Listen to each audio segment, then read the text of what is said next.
Bienvenidos al Workshop Internacional de Política Fiscal en el corto y largo plazo, teoría y práctica en tiempos de COVID-19.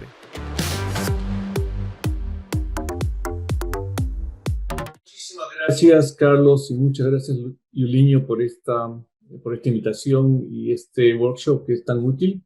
El paper que empezó a circular es uno que es escrito con Andrés Velasco y Humberto Martínez Beltrán, que como propaganda va a estar en el mercado, este final de año es muy bueno, ¿no? Colombiano. Y es un paper que obviamente tiene mucha actualidad, ¿no? Porque, digamos, esta pandemia básicamente empezó a acelerarse hace un año, un poquito más de un año, y yo estaba en esos momentos visitando London School of Economics, donde Andrés Velasco es ahora el dean del Public Policy School, ¿no? Y básicamente empezamos a pensar, bueno, vamos a ver qué podemos decir como economistas para ayudar en esta situación que se ve muy feo, ¿no? Y una de las cosas que nos impresionó muy rápidamente, por lo menos a mí, fue el hecho de que empezamos a ver los modelos epidemiológicos, ¿no? Los modelos que se llaman de Susceptible, Infected and Recovered, ¿no? Los SIR models. Y básicamente estos modelos, cuando uno ve la aplicación y la discusión, por ejemplo, en la prensa, etcétera, pone mucho énfasis en decisiones de individuos, ¿no? Por ejemplo, cuando se discutía, por ejemplo, el impacto de la pandemia en los Estados Unidos, decían, bueno, en el verano es posible que tengamos algo entre 60.000 y 100.000 muertes en los Estados Unidos, dependiendo de si la gente decide quedarse en la casa o no decide quedarse en la casa, ¿no? Es decir, si las medidas de cuarentena, de lockdowns, tendrían éxito o no. Y lo que nosotros pensamos inmediatamente fue, bueno, estas son decisiones que en gran parte son decisiones económicas. La gente decide quedarse en casa o salir.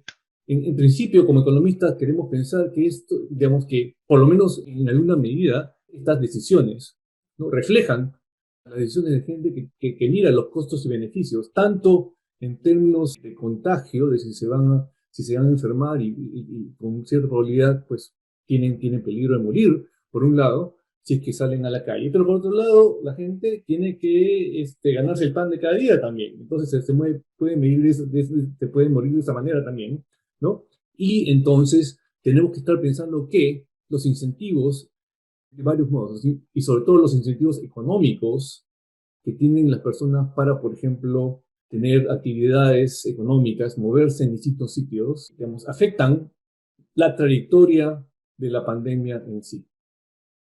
Esta es una observación crucial desde nuestro punto de vista. ¿Por qué? Porque la mayor parte de los trabajos, si no casi todos los trabajos que hemos visto, de los economistas sobre la pandemia, han tomado un poco el shock de la pandemia como un shock exógeno. Pero si lo miras de esta manera, el shock no es exógeno, tiene una parte muy endógena, ¿no? Y esto significa, a su vez, que hay muchas posibilidades para que la política económica no solamente responda a la pandemia, sino además afecte la trayectoria de la pandemia.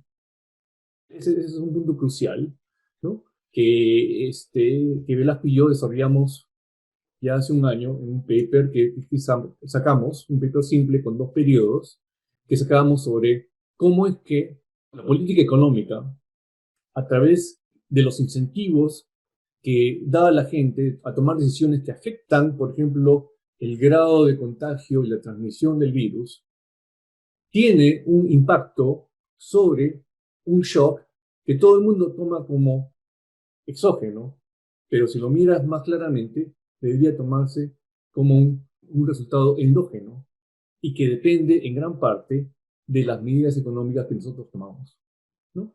Entonces, de eso se trata el paper de hoy. Es un poco desarrollar esa idea en un modelo un poco más elaborado.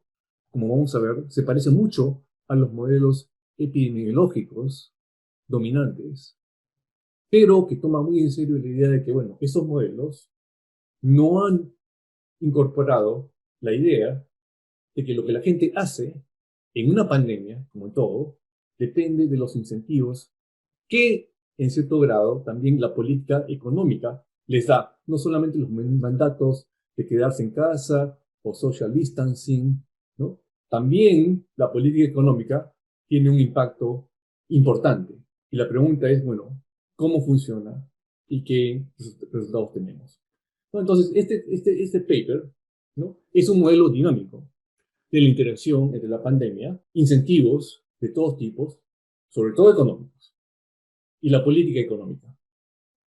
Ahora, si lo vamos a hacer, vamos a estar pensando sobre todo en términos de la política económica, tenemos que tener mucho cuidado porque sabemos que, por ejemplo, el análisis de la política económica depende mucho de lo que uno considera que es los microfundamentos del modelo. Lo sabemos desde los momentos de los tiempos de Lucas, ¿no?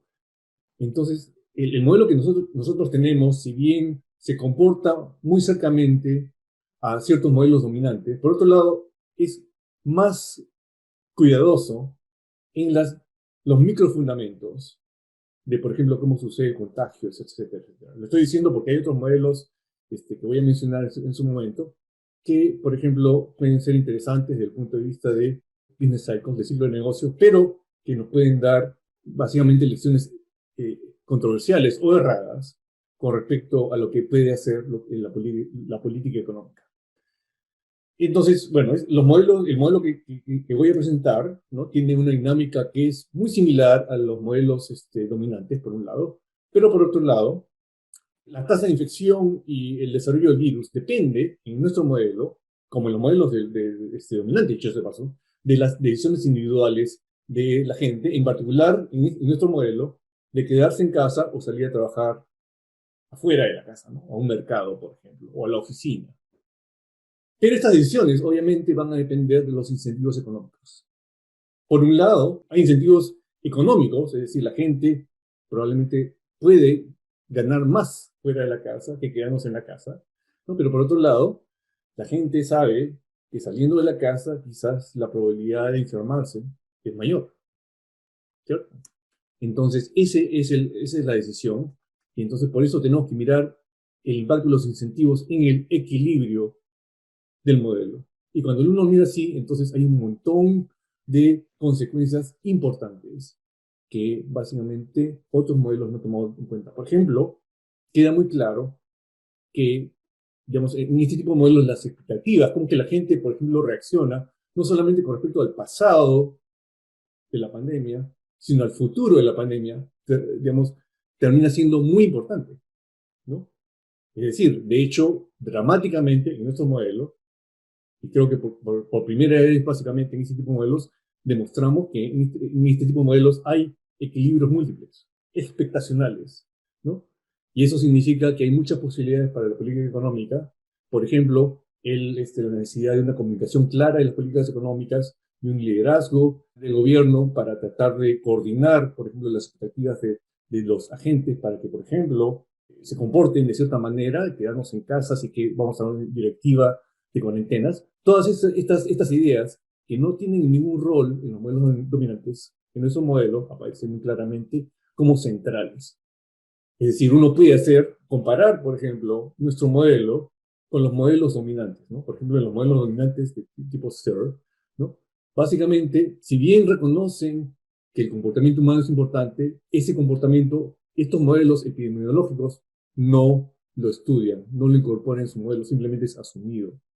En nuestro modelo, el comportamiento económico es básicamente derivado de un problema bien específico de decisión de los agentes económicos, ¿no? En los modelos dominantes, los incentivos, por tanto, incentivos no juegan ningún rol, mientras que en nuestro modelo los incentivos son cruciales. En los modelos dominantes, de tipo SIR, epidemiológico, por ejemplo, los modelos son básicamente backward looking. Dependen del pasado, pero no hay rol para que los agentes estén mirando al futuro. Nosotros demostramos que las expectativas y el comportamiento de la gente con respecto a lo que ellos esperan con respecto al futuro es crucial. Finalmente, por todo esto, los modelos epidemiológicos solamente miran un tipo de política: cuarentenas y distanciamiento social. ¿Por qué? Porque eso es lo único que puede afectar el resultado de esos modelos. En esos modelos, por otro lado, las políticas económicas importan para el desarrollo de la pandemia.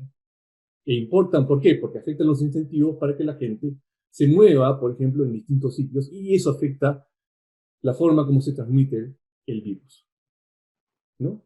Entonces, ese es básicamente la sarta de ideas que motivan mirar a un modelo en particular, ¿no? Y en nuestro modelo, por ejemplo, tenemos, digamos, miremos la cañería, como diría Guillermo Calvo, ¿no?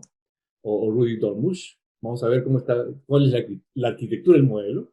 Tenemos un modelo en el cual hay gente que transita en distintos lugares, ¿no? Básicamente hay gente que va a decidir, por ejemplo, trabajar fuera de la casa o estar en la casa, pero sabe que fuera de la casa la infección es más prevalente que quedándose en casa. Pero entonces, en esta situación hay gente que llamamos vulnerables, que en cada periodo van a estar decidiendo si se van a quedar en casa, digamos, teniendo menos riesgo de infectarse, o salir de la casa a trabajar donde pueden ganar más, pero que en ciertos momentos la infección aumenta fuera de la casa. Entonces, mirando cómo deberían hacer una decisión óptima, fijamos en que los vulnerables tienen que decidir basados en una evaluación de lo que llamamos el relativo doble. Dos comparaciones relativas que son importantes. Uno es el ingreso relativo entre quedarse en casa o estar fuera de la casa.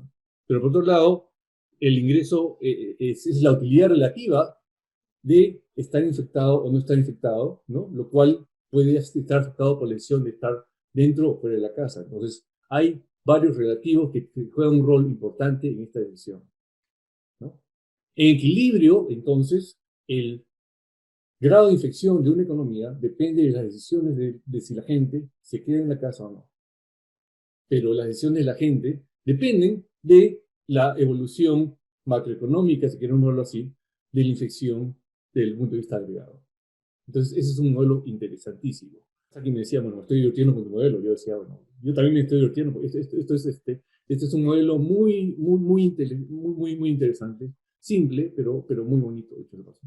Entonces, bueno, voy a anticipar, como tengo poco tiempo, algunas de lo que hemos encontrado, ¿no? Por ejemplo, para algunos parámetros, básicamente los parámetros base, en particular utilidad logarítmica, básicamente el equilibrio es de tal manera que todos los agentes deciden trabajar fuera de la casa, ¿no? Digamos, si no hubiera una obligación de quedarse dentro de la casa, la gente básicamente decidiría quedarse, digamos, salir a trabajar como siempre, ¿no?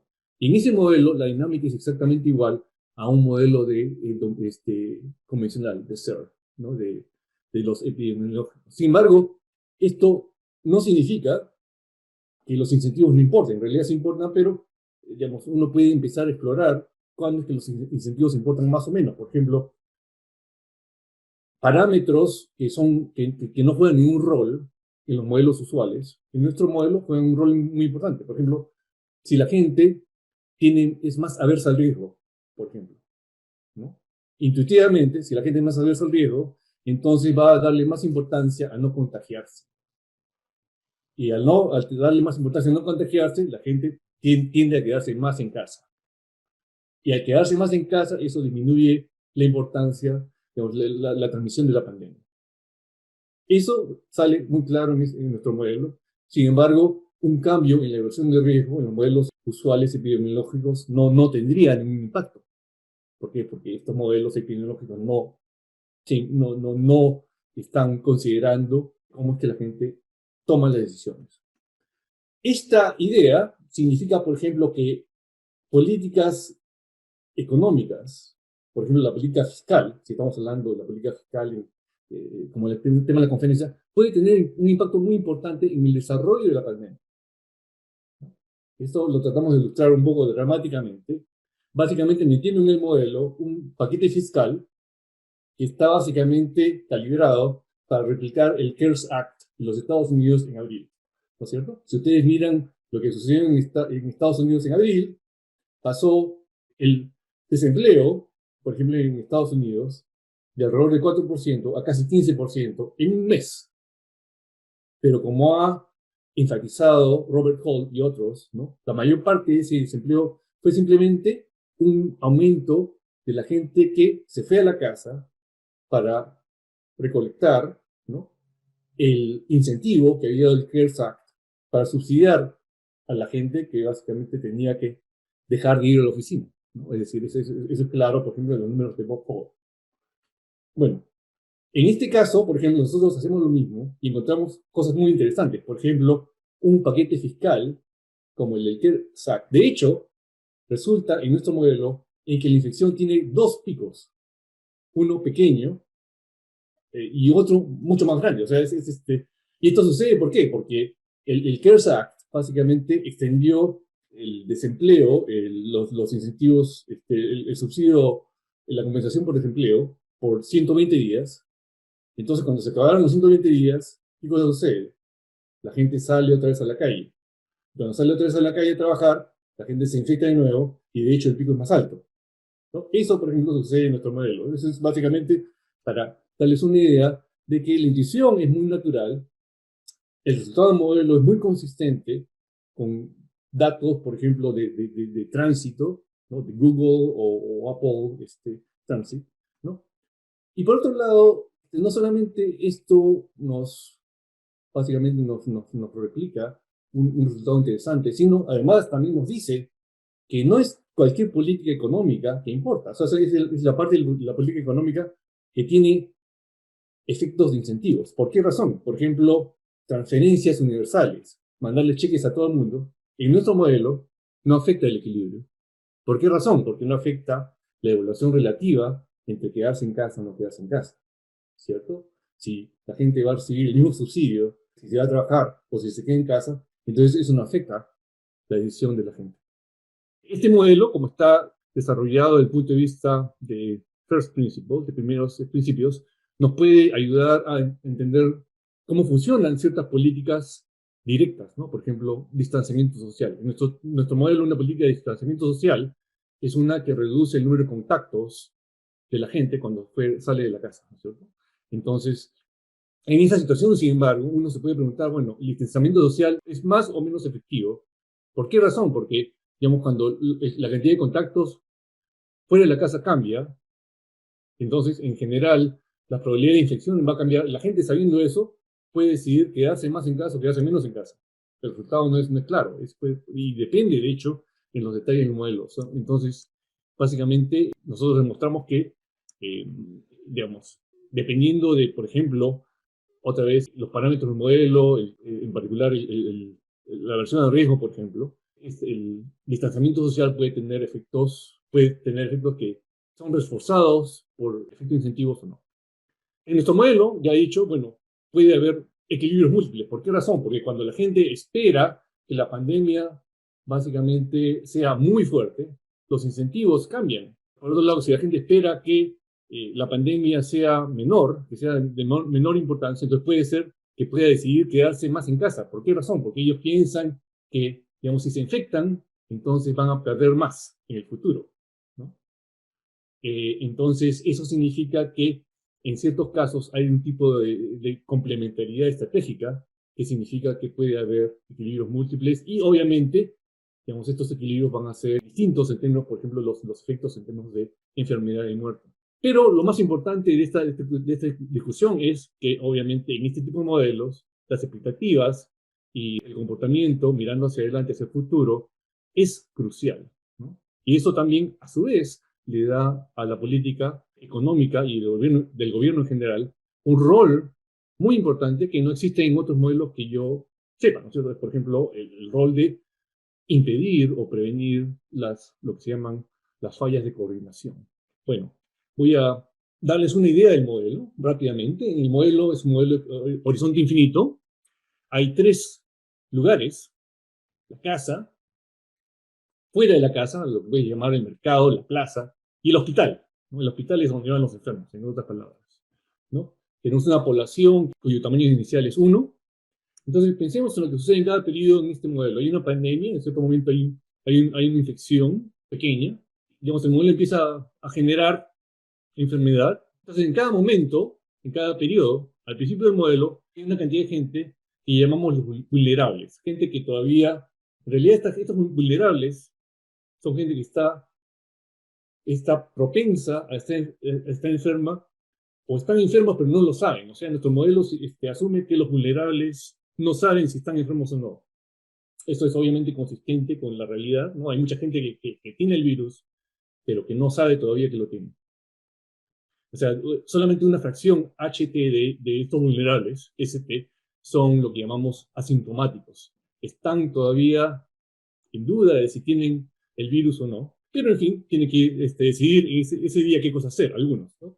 Es decir, una fracción de ellos tiene que ir a trabajar, no tiene opción. Llamamos a esta gente los esenciales. Esta gente en general sale a trabajar afuera, uno gana un salario que llamamos de doblete, o produce algo.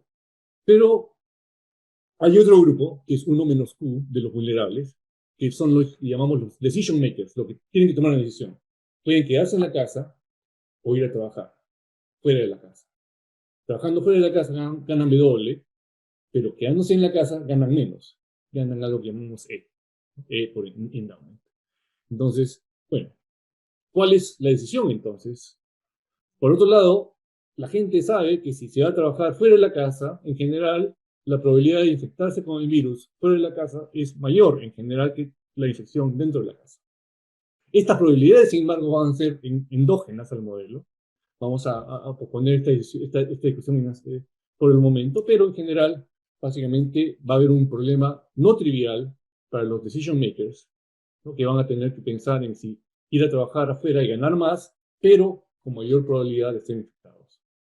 Al final de cada periodo, la gente regresa a trabajar, ¿no? Y de repente una fracción capa de los vulnerables se enferma, ¿no? Presenta síntomas.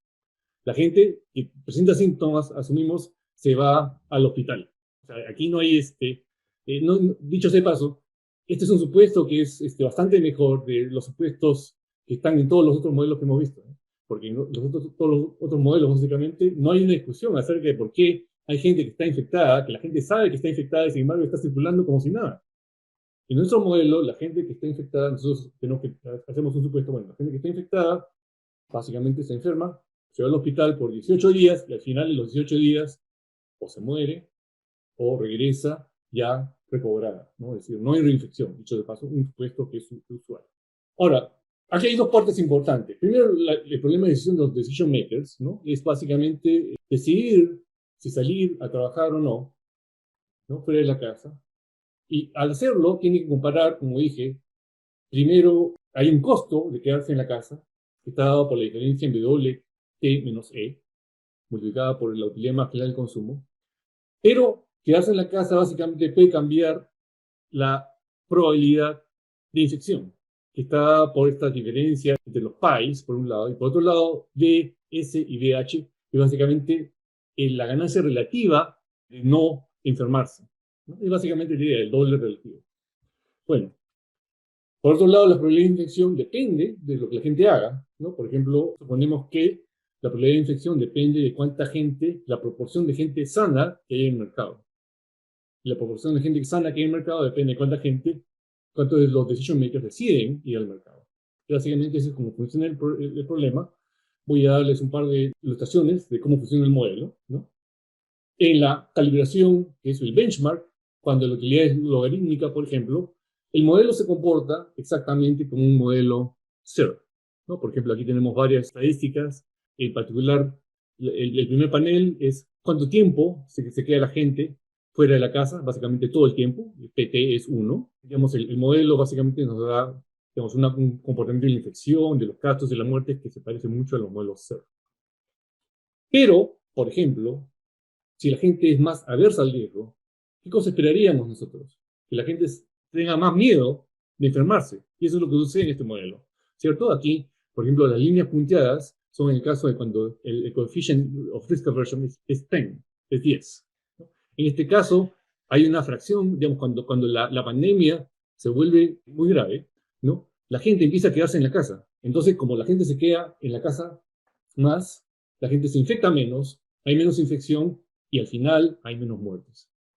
Voy a dar la aplicación del CARES Act, porque ya se me acabó el tiempo, rápidamente. No, el CARES Act, básicamente, asumimos que la diferencia entre, por 120 días, la gente gana lo mismo en la casa que fuera de la casa. ¿No es cierto? En realidad, ese es el supuesto correcto, me parece. Es básicamente lo mismo. 99% fuera de la casa dentro de la casa que fuera de la casa, ¿no? Y básicamente lo que sucede es, aquí está dado por las líneas rojas punteadas, cuando se implementa el CARES Act, la gente dice, bueno, ¿para qué me voy a ir a trabajar afuera? Mejor me quedo en la casa. La gente se queda en la casa. Al quedarse en la casa, digamos, la infección cae. Digamos, esta línea roja punteada, que es el infection rate, el segundo panel, básicamente es positivo, no es cero, ¿no? Es decir, la infección empieza, pero básicamente empieza a caerse, pero después de 120 días, como se termina el subsidio, ¿no? La gente empieza a salir de la casa otra vez y eso genera un segundo pico de la infección, ¿no? O sea, mecánicamente, esta digamos, es una idea simple, pero es muy interesante que básicamente el modelo nos diga que efectivamente, ¿no? Esto debería haber sucedido, deberíamos haber observado dos picos en los Estados Unidos. Finalmente, hay dos equilibrios, bueno, ya se me acabó el asunto, yo creo que es lo que tenía que decir. Gracias por la invitación, que todos estén bien.